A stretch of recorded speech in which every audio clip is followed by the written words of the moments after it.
Tonight on Access TV, it's Gotham Comedy Live. Get ready to laugh with Rob Ryan, Karith Foster, Mark Ellis, Dave Landau. This week's host, John Witherspoon.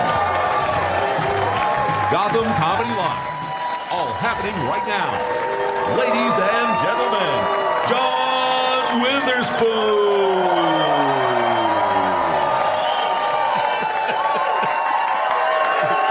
Welcome to Gotham Comedy Live. Nobody go in the bathroom. Please don't go in the bathroom. Don't nobody go in the bathroom for the next 35, 45 minutes. Don't nobody go in the bathroom. How y'all doing? Bang, bang, bang, bang, bang. Don't nobody go in the bathroom for the next 35 or 45 minutes. You open the window. Every time I come in the kitchen, you in the kitchen, in the damn refrigerator, eating up all the food, all the chitlins, all the collard greens, all the pig feet, all the hog maws. Yeah, boy. Put some hot sauce on my burrito, baby. You cannot come to New York City and not dress up. I wore my best shit tonight. Thank you, man. You got to know how to coordinate. Look at this shit I got on. The last time you saw somebody walking down the street in 3-degree weather, looking like this. Look at this shit here. I'm like a fashion model. I'm a fucking fashion model. You got to know how to coordinate. My kids kept telling me, Dad, you got to stop going to the Goodwill, buying your clothes. Got to start going to Ralph Lauren, Polo. Went to Ralph Lauren, bought some socks.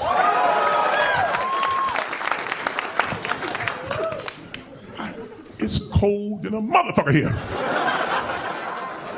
Somebody done fucked up the weather around here. This shit ain't supposed to be this damn cold. Buffalo got, Boston got 185 inches of fucking snow. I walked out the terminal at JFK, and you know it's cold when your shoulders automatically touch your ears. Damn! But I don't care how cold it is. It could be 5 degrees below zero. We in chill factor 50 below. There's always some white man walking on the street with some fucking shorts on and some flip-flops.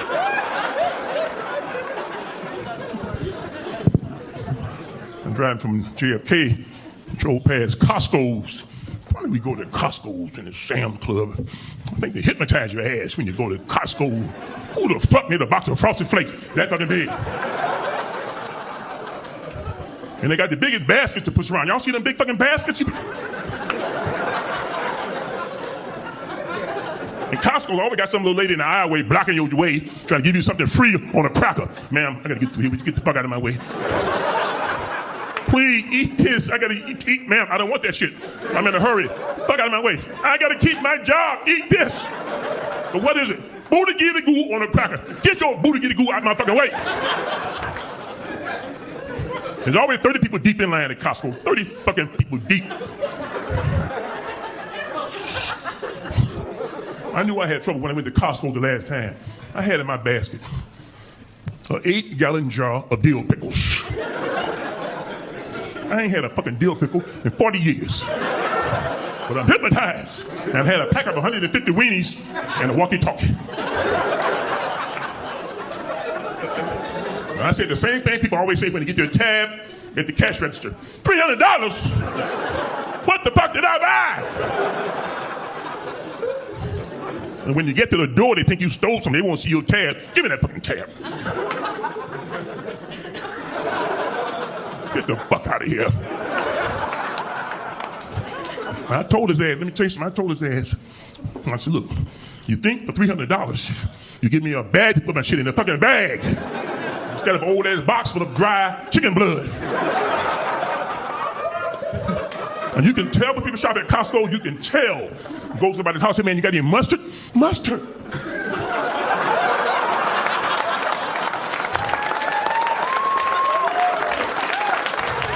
I'm so glad you asked for some mustard. This your lucky day. This came in a 3-pack. I want you to take 2 of them home with ya. Woo! Man, I was looking at President Obama catching hell in here. Y'all see that shit? Obama, ISIS. Them crazy motherfucker. Where they come from? ISIS. I don't call them ISIS. I call them is. And I ain't fucking with them motherfuckers. They are crazy. They rob the town, rape all the women, and they cut people's heads off. Y'all see that shit? You see the people getting their fucking head cut off. You see how sad they are. They, sitting there looking straight out. If that was me, I'm about to get my fucking head cut off. Help! Help! Help! They be trying to cut my head off. I be ducking like a motherfucker. Be still. Fuck you! I be trying to talk their language. Assalamu alaikum, my brother. Assalamu alaikum, my brother. Assalamu alaikum, my brother. You know the dude always went on TV telling everybody what he's going to do to Westerners? He got that little thing, you can see his eyes. He said, I can't wait to get the rest of you American. I tell you this, he talking all that shit. He be talking that shit so long, he'll look up, I be going like a mother.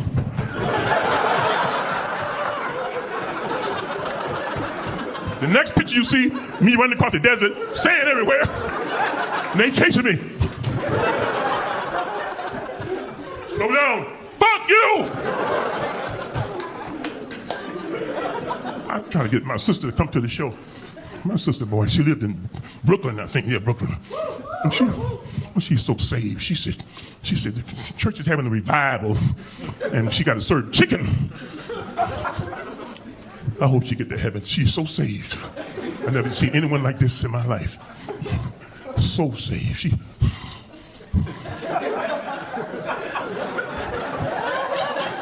We in line at McDonald's. This not such a line.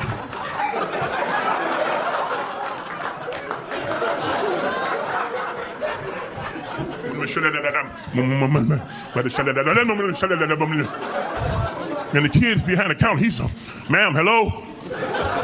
Can I take your order? He told me to get a double cheese.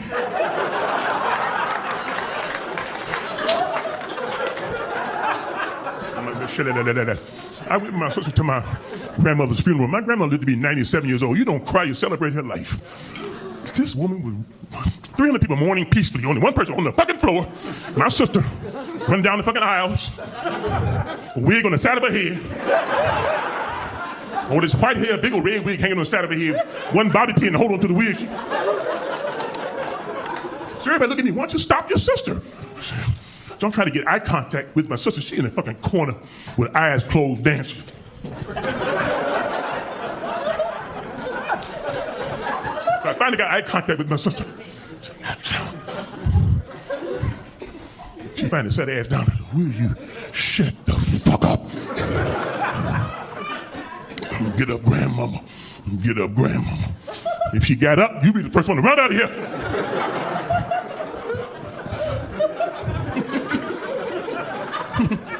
It's cold. Let me repeat this shit. Then a motherfucker here. I don't know what the fuck happened.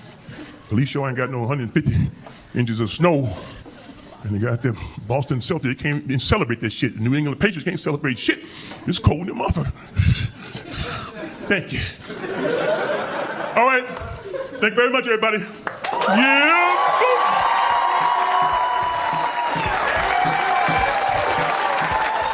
We'll be right back. Stay tuned for more laughs on Access TV. Live from the Gotham Comedy Club in New York City. Rob Ryan is taking the stage when we return.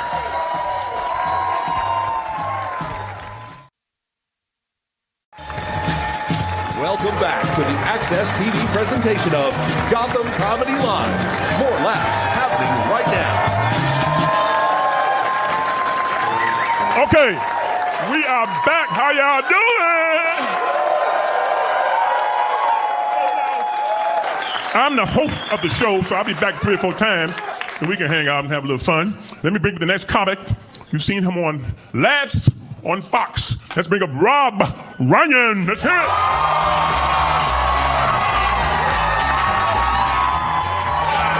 Oh, thank you. Thank you. Thank you. Thank you. Thank you.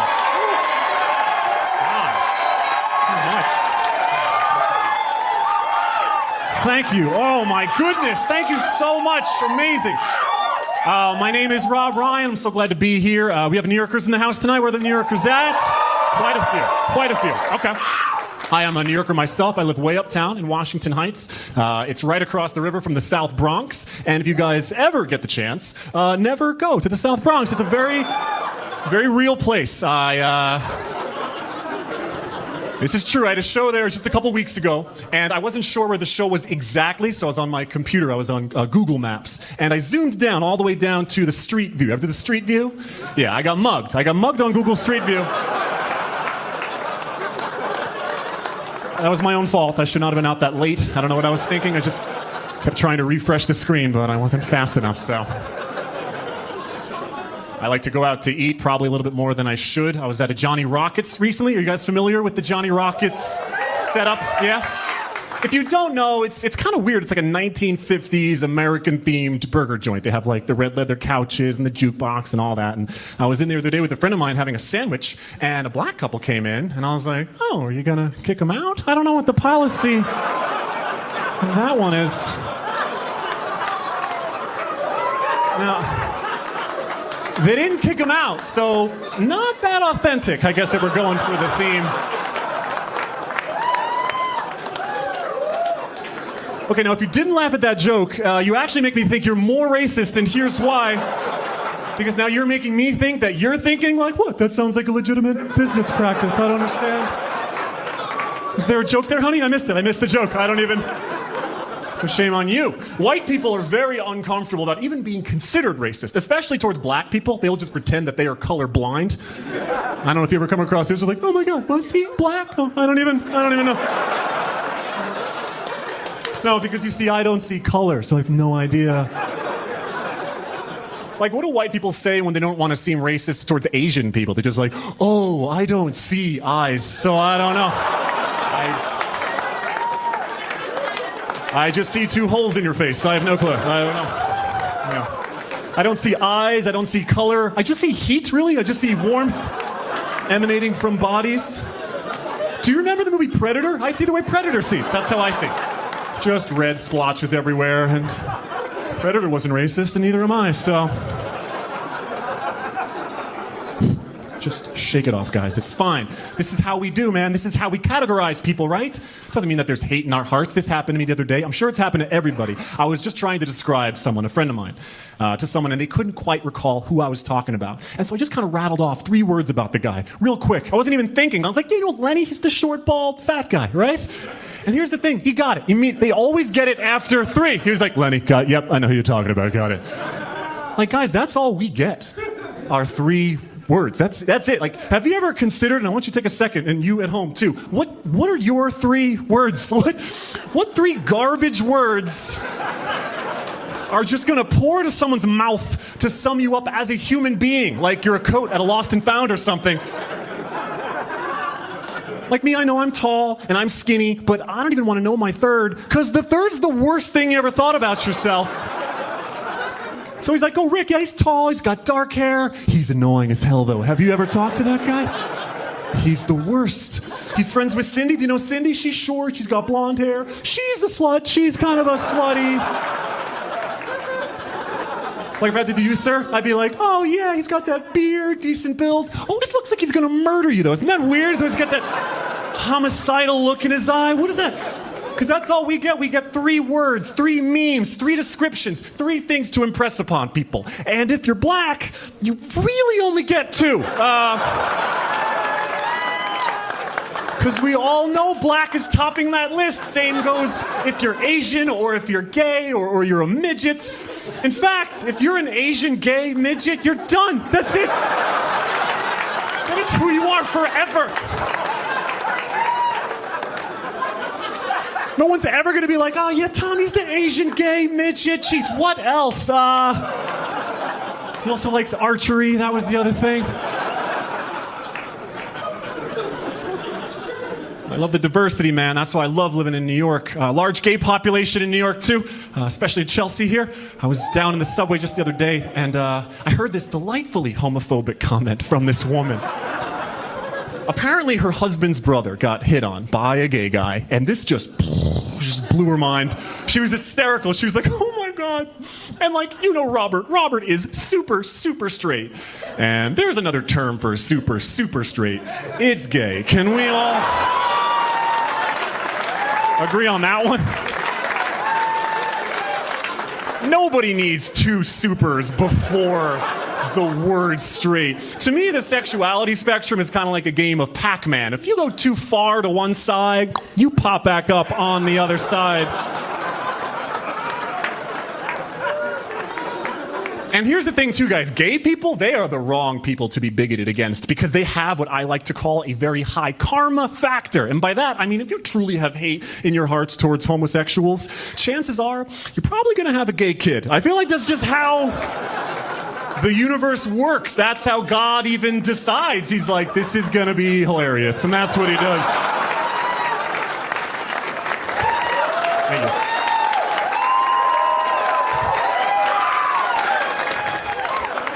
And the really homophobic ones, like, you know, they're like, hey, get out of my barn. Like those guys,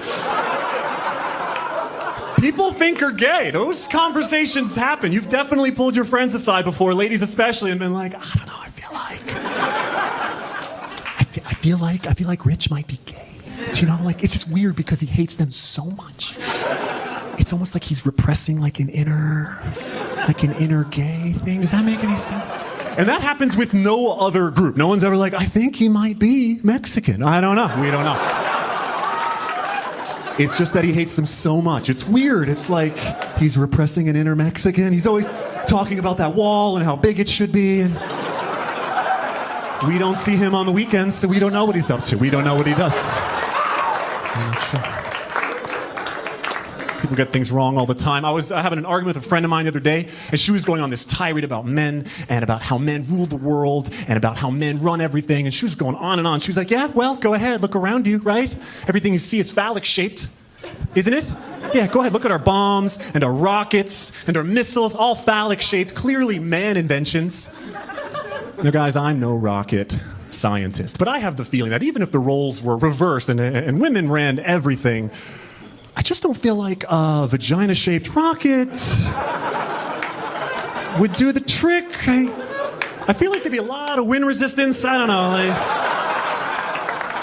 Because you got to think like an engineer, right? And simplicity is key. And you have to admit, the phallic shape, very simple design. Like, God did not try very hard when he made men. He definitely took some more time with you women. You are creme brulee. We are ramen noodle. I get that. And to be perfectly honest with you, ladies, before you clap, you got a lot of crap going on down there that, frankly, I just don't want in our rockets, okay? Think of every man missile ever invented. It's always 3, 2, 1, blast off. That's it. No vagina missile's gonna take off like that. It's gotta be in the right mood. And it's not gonna count down from 3, it's gonna count down from like 1,000. When it finally does get down to 3, 2, 1, it won't be the push of a button or the turn of a key. There's gonna be cranks and levers and pressure release valves, all intricately timed. And if you screw up one, you gotta start all over again. Meanwhile, there's one poor sorry son of a bitch trying to man the entire thing. The commander's on the phone. He's like, how come the missile didn't launch, soldier? He's like, I don't know, sir. I don't think we talked to it enough. There weren't enough candles. I think it's still mad about last week, to be honest with you. You guys have been great, man. My name is Rob Ryan. Thank you.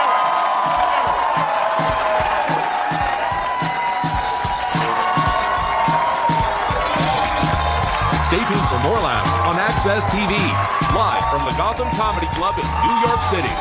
Karith Foster is taking the stage when we return.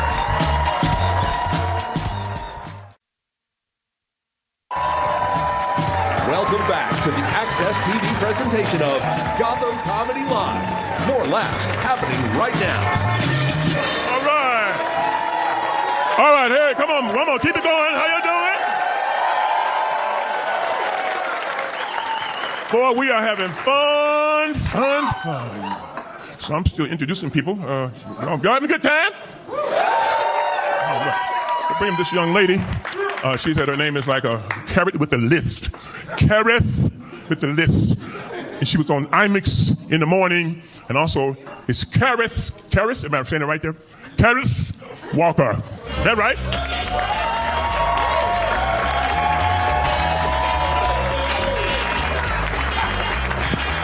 Oh my gosh. Oh.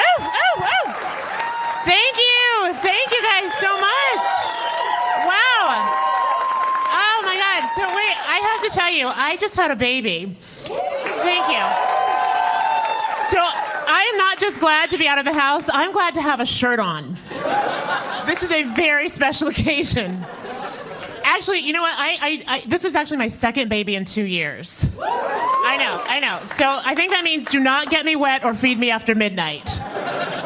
But my friends are like, why would you do that? Why would you have kids back to back like that? I'm like, look, I don't know if you realize this, but I'm like 84. Okay? And if I didn't make it happen quickly, there was a very good chance my kids could come out looking like a Picasso painting. I love that you laughed at that. Thank you so much. Oh my God. Seriously, because if anybody cried, I swear to God, I could breastfeed the back row from here. You think I'm kidding? And I know it's New York, so some of y'all might pay for that, but this is a family show. Oh my God. No, by the way, I am black. I'm black, don't crack. That's why I look this good at this age. No, I have to acknowledge that because, you know, people are like, yeah, that ass is black, but that voice, no, not so much. I used to be able to describe myself in one word. I could tell you people I was a Huxtable, right? And people got it. Like a year ago, people were like, oh, yeah, sure. She comes from an affluent African-American family. Her parents are professionals. Now I say that, and people think my dad roofied my Girl Scout troop. I know. It's awful. Awful. You know what else is awful? Y'all, before I had kids, a good day for me was if my bra and panties matched. Now a good day is if when I laugh, sneeze, or cough too hard, I don't pee myself a little bit.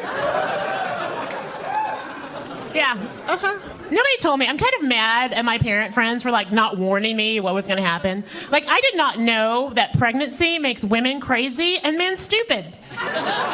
Nobody told me that. I found out at my first ultrasound. That's when, you know, they give you the picture now of your baby, right? You can take it home, put it on your refrigerator, freak out your neighbors, right? Because it looks like you got a baby in a pickle jar. And so they give you this picture to take home, and I handed it to my husband. I'm like, you go in the lobby with your phone, send a text to my parents so they can see their first grand. I'll meet you. I come out, I'm dressed, I'm ready to go. He's got this big grin on his face. I'm like, did you do it? Did you send a picture to my parents? He goes, I did. And I put it on Facebook. I go, you did what? What were you thinking? Are you out of your mind? Or what the hell? He goes, why are you so upset, Karith? I didn't tag you in it.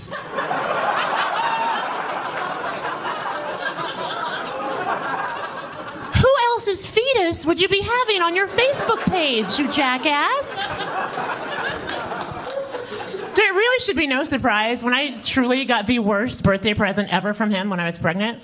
I hear him on the phone, and I hear him going, yeah, oh, she can't? Oh, yeah, she's like 6 months.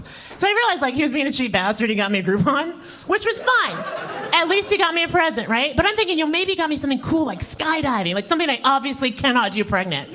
He hangs up. I'm like, what was it? Because he looks so disappointed. He goes, well, I got you a colonic. I said, a what? He goes, a colonic. I go, no, I heard you. Why? What were you thinking? Like, jewelry didn't cross your mind? And he looks me dead in the face. He goes, well, you said you were having trouble going. And if you think about it, a colonic is really like a day spa for your ass. Now, as true as that might be, that is truly the most shitty present you could ever give someone.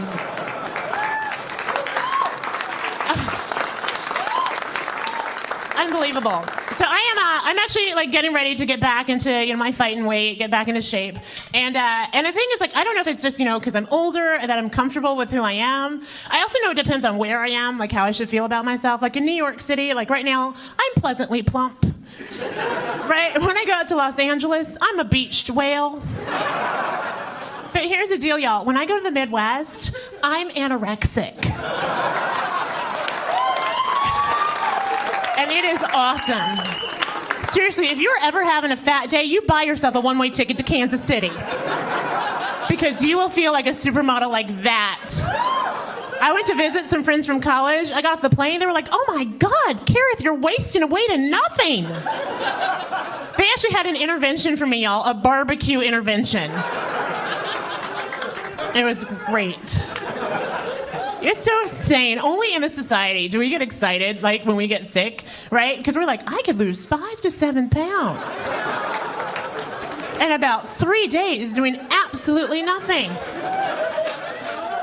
I know I am not the only person in here who's that, right? If I get the flu on Tuesday, I'll be in my skinny jeans by Friday. But we are so obsessed with weight in this country. We really are. Like, because we have fat people. We got fat people. We got fat little kids. Do you know we now have fat pets? Like, fat little kids, I get it. Those little bastards can sneak food, okay? But fat pets, that's just wrong, okay? That's on us, right? And they have diet pet food. Now, the only reason I know this is I have a friend who has a cat that is 22 and a half pounds. Exactly. If that did not make your mouth drop open, let me put it to you this way. That's 4 bags of sugar with paws.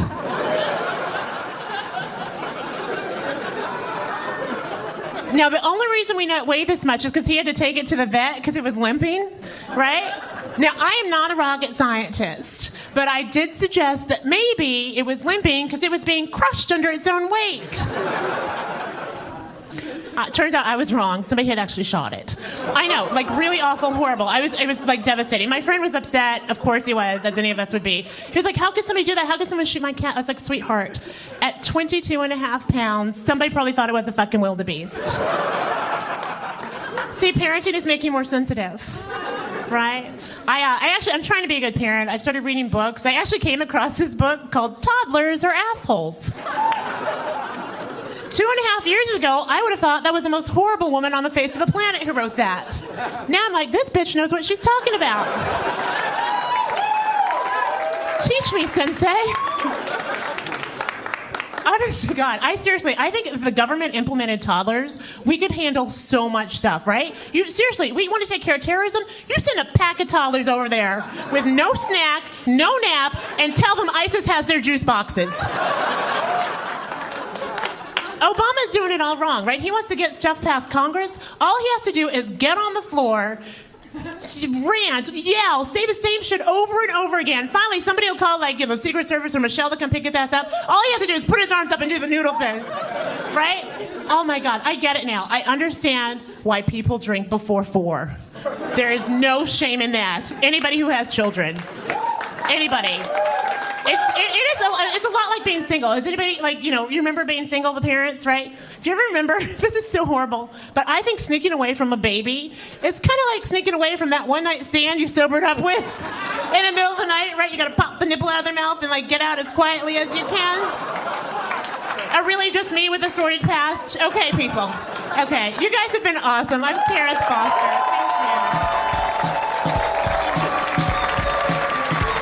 Thank you. Stay tuned for more laughs on Access TV, live from the Gotham Comedy Club in New York City. Mark Ellis is taking the stage when we return.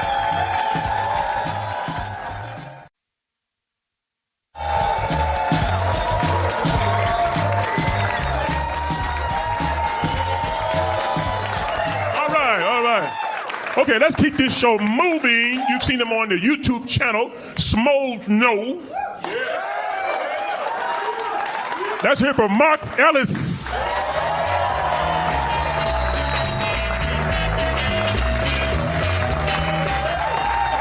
New York City, let me hear you out there. Go crazy one time. This is such a great town. This is a good drinking town, which is why I love New York, because I live in LA now. LA is like the most worst drinking town you could possibly ask for. Because LA, it's way too spread out. You gotta drive everywhere. Like, if you hustle in LA, you can get 2-3 DUIs in a single night. If you really try. You win double points if it's the same cop pulling you over multiple times. And they're trying to curb it out there now. Like, they have all these ways to get home safe. You can still take a taxi. You can take an Uber. If you're 20, you need to score Molly. Lyft is the right one for you. Or they have a new service they just introduced in Southern California, and it's called Sober Scooter. Get ready to get creeped out. Listen to this. So let's say you're out drinking, right? You don't want to drive your car home, so you call Sober Scooter. That means somewhere else in town, there's a gaggle of dudes. And they all have a scooter. One of them gets the call, hops on his scooter, and rides his trusty steed out to the bar where you are. You give him your car keys. You guys walk out to your car. He puts you in the passenger side. Pops the trunk, puts his scooter in your trunk, gets in the driver's side and drives your drunk ass back to your own house in your own vehicle. And if you think that's a good idea, you've never been stabbed, because that's the creepiest thing I've ever heard. It's like, if you tip him, does he come in and read you a bedtime story? No thanks. I don't need that weirdo knowing where I live. You know what he does afterwards? He goes home to grandma's basement to put on the skin of whatever client he had last week. It's not a good business model. It's like, that's an adult that rides a scooter. Which means, by definition, he sucks at driving a car. You think I'm going to let Vespa Gary upgrade to my Ford Fusion? Hell no. That's right, ladies. I said Ford Fusion, so get wet and take a number. It's going to be a long night. I was excited when I got it. I bought the Ford, and it was last year, and I've never bought myself a new car, so I'm pumped. I get to the dealership. The very first thing the guy shows me in the car is he walks me out to it, and he pops the trunk. And he's like, hey, dude, check this out. Inside the trunk, there's a handle you can pull in case you get locked in your trunk. And I'm like, bro, that's going to ruin my dating life. Are you serious right now? They can just free themselves anytime they think the evening's over? I don't think so, sweetie. I paid for that box of wine. Can you get back in there, please? Just move my scooter out of the way. There's plenty of room in there. That's how I met my girlfriend. I'm excited. I have a girlfriend now. She's funny. She's beautiful. She's nonfiction, which is awesome. And I had to make a move, because I'm getting to that point in my life when you look around and all your friends are starting to meet people and they get married, they have kids. Then you always have that one idiot friend that never got it together. This is what it looks like right here. Michael Bublé after a bender. This is what it looks like. And it's becoming a problem in my family. Because in my family, there were two single people left. It was me and my mom.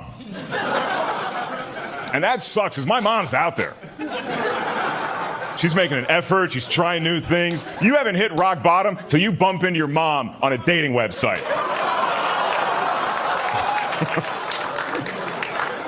I mean, it was bound to happen. She's a cougar. I'm a big game hunter. We're going to cross paths eventually. That's what I was always into, man. I was into older women. And now I'm dating a girl. She's 8 years younger than me. And you know what that means. Emojis. Lots and lots of emojis. And look, I don't mind if you put a smiley face in the text, but when your entire message is nothing but pictures, I don't have time to solve your little puzzle, kiddo. What do you want to say? You know what? Just pull that handle, get out of the trunk, and tell me exactly what you want to say.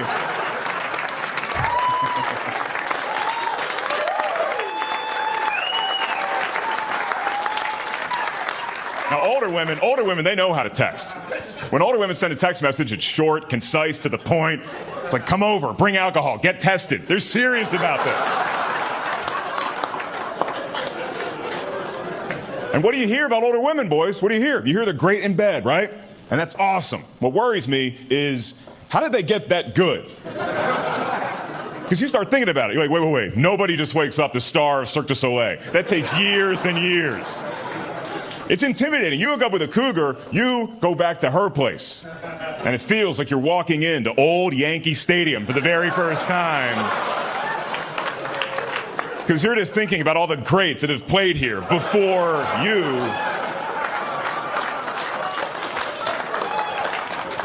She's got jerseys retired in her living room. Sign above her bedroom door, it says, play like a champion today, and you gotta slap it.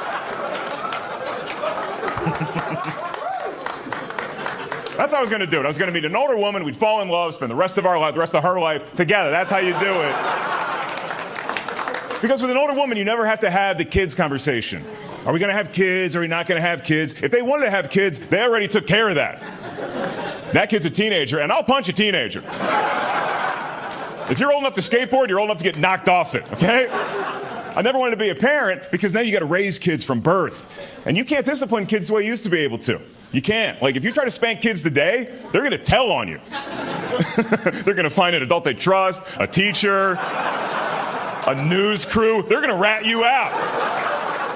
When I was a kid, if you were the tattletale, that's why you got spanked in the first place. And I think my parents did it right, because when we were kids, we acted up, we got spanked. We got spanked. That's all that ever happened until the road trip. Remember the road trip with your family?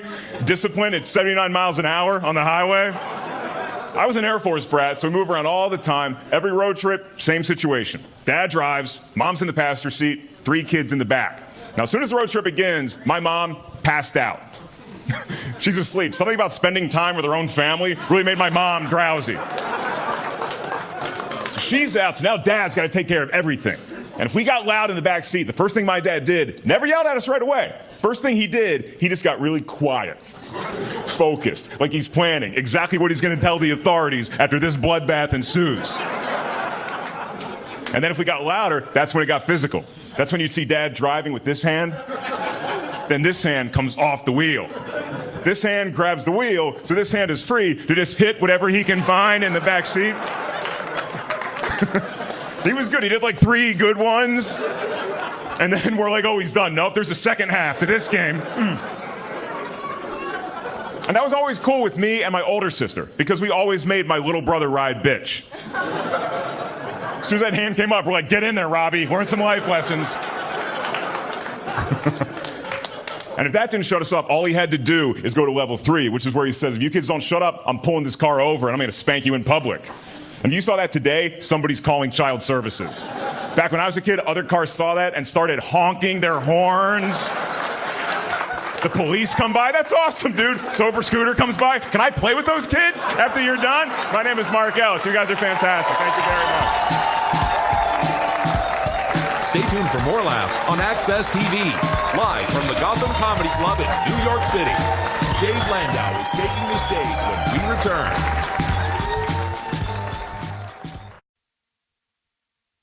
Welcome back to the Access TV presentation of Gotham Comedy Live. More laughs right now. Okay, we got to keep moving real quick. From Detroit, second time on this show, David Landau. That's it for David.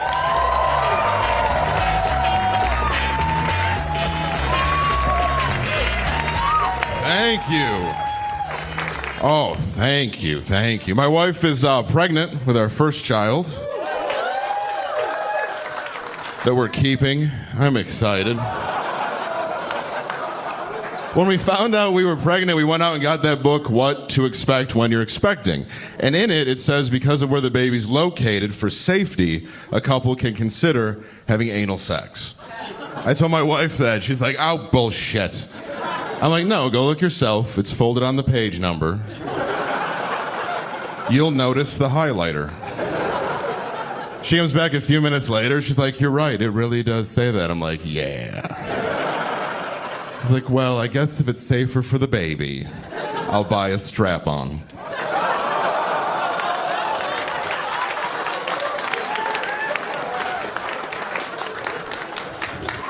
I'm worried having a kid, though, because like there's so many creeps out there now. Like with the internet, they're on the tips of your fingers, you know. And don't get me wrong, there were creeps around when I was a kid. I remember I was 10 years old. I was playing outside of an ice rink. My dad was inside watching my brother play. I didn't play hockey. I'm not an athlete. This is not an athlete's body. But I was playing out front. This old dude pulls up in an old car. He's like, hey, man, your dad told me to give you a ride home. That's weird. He's inside. I think he would have mentioned this at some point. He goes, no, I'm a good friend of the family. Said to bring you home right away. I'm like, no. If you're a good friend, I would have met you. He goes, I got candy, and I'm 10, so I'm like, well, what kind of candy you got? He goes, I got candy corn. Like, what? Hell, but I'm not letting you fuck me for no candy corn.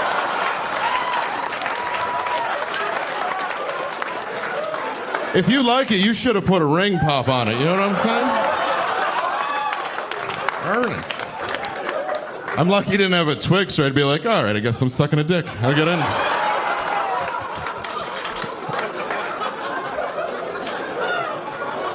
I feel bad for kids in like the 1800s when candy was awful. Like, hey kid, you want some peanut brittle? I guess. All right, get in the carriage.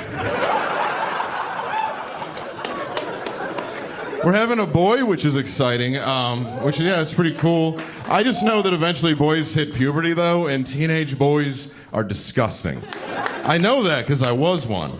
And I'm really glad in the 90s, when I was a teenager, that I could not get porn on my phone. I would have never left my room.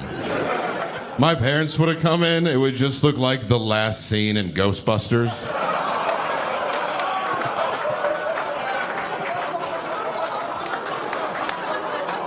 Your phone bill's $11,000. Your right arm is enormous.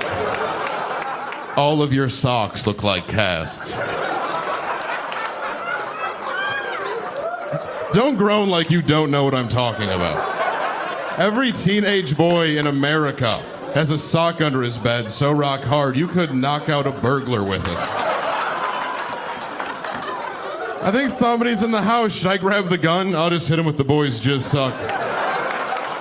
Should knock him out long enough before the proper authorities can take him away. I found out my mom knew about that stuff. I was 16 years old, sneaking my girlfriend into my house to introduce her to my family. My mom comes out of nowhere, furious about something, stops right in front of me and goes, "If you're going to masturbate, use a Kleenex. It sounds like I'm washing 8 pairs of shoes."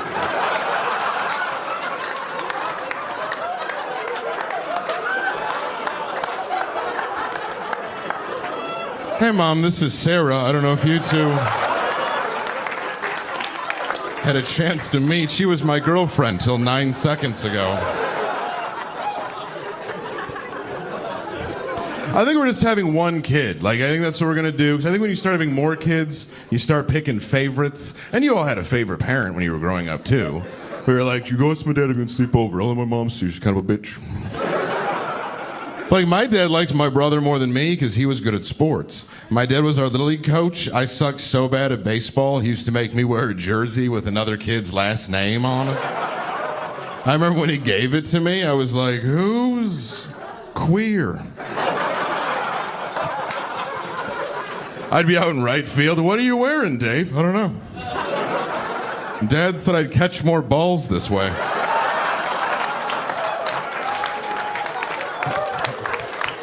You guys are good with that joke, right? I don't get homophobia, I really don't, but I know where it comes from because I was raised Catholic, and in the Bible, in the book of Leviticus, it says man shall not lay with another man. It also says that you can't get tattoos, eat shellfish, or have sex with a woman who's menstruating. So, see you in hell.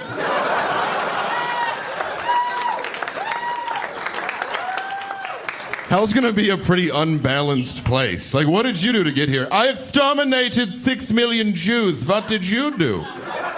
One time my wife was on the rag, and I fucked her.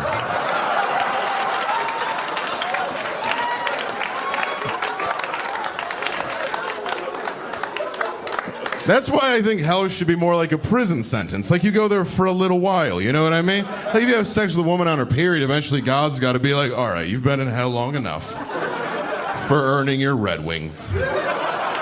Come on up to heaven and get your white ones. It's a much better joke than you guys just gave it credit. No offense, ladies. Oh, you are not the nicest on your periods. Your periods is the reason that ice fishing got invented. Just some dude hundreds of years ago getting screamed at. I'm gonna go fishing, all right? It's 0 degrees outside. Then I will just cut a goddamn hole in the ice. See you in 5, crazy. Holy shit. What if you fall in? Well, it's the only way I'm gonna get fucked tonight, isn't it? My wife will let me near the treasure during that time of the month. And I think it's because the first time I saw a string hanging out of it, I said, oh, good, you caught the mouse.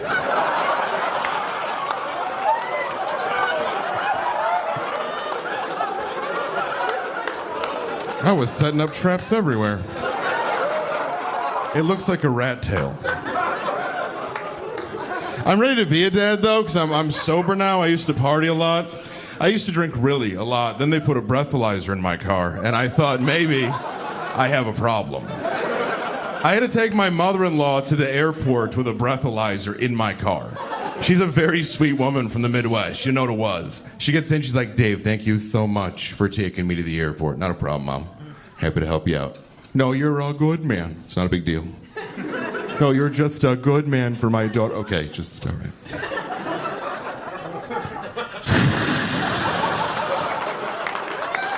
What does that do? It starts the car.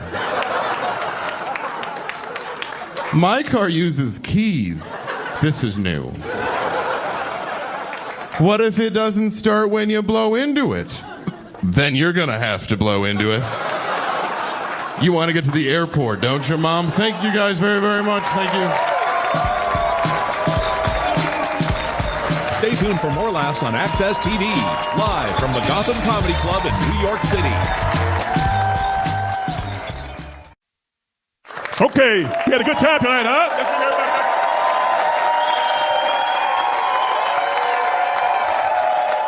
Rob! I can't see that. Yeah, we had a good time. And from Detroit, Miss Foster, Mark Ellis, everybody. Bye-bye. God bless you all.